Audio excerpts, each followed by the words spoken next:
The Magic Finger, written by Roald Dahl. The farm next to ours is owned by Mr. and Mrs. Gregg. The Greggs have 2 children, both of them boys. Their names are Philip and William. Sometimes I go over to their farm to play with them.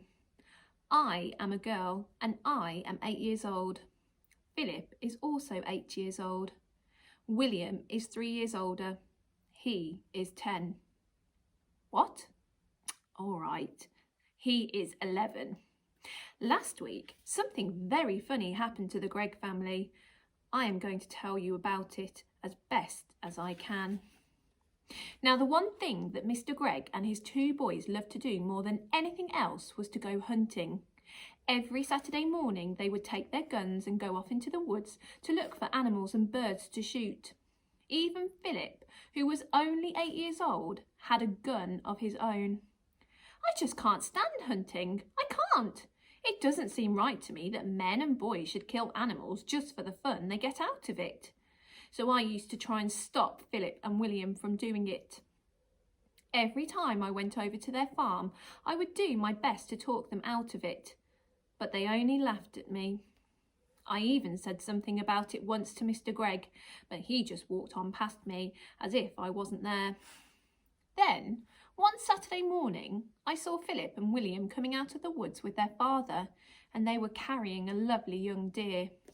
This made me so cross, I started shouting at them. The boys laughed and made faces at me.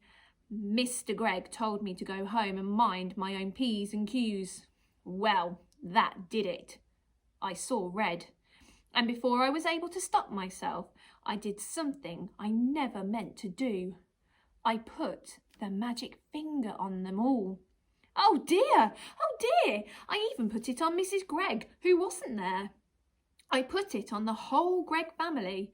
For months I had been telling myself that I would never put the magic finger upon anyone again, not after what happened to my teacher, old Mrs. Winter. Poor old Mrs. Winter. One day we were in class and she was teaching us spelling. "Stand up," she said to me, "and spell cat." "That's an easy one," I said. K-A-T. "You are a stupid little girl," Mrs. Winter said. "I am not a stupid little girl," I cried. "I am a very nice little girl." "Go and stand in the corner," Mrs. Winter said. Then I got cross and I saw red, and I put the magic finger on Mrs. Winter good and strong, and almost at once, guess what? Whiskers began growing out of her face. They were long black whiskers, just like the ones you see on a cat, only much bigger. And how fast they grew. Before we had time to think, they were out to her ears. Of course, the whole class started screaming with laughter, and then Mrs. Winter said, "Will you all be so kind as to tell me what you find so madly funny, all of you?"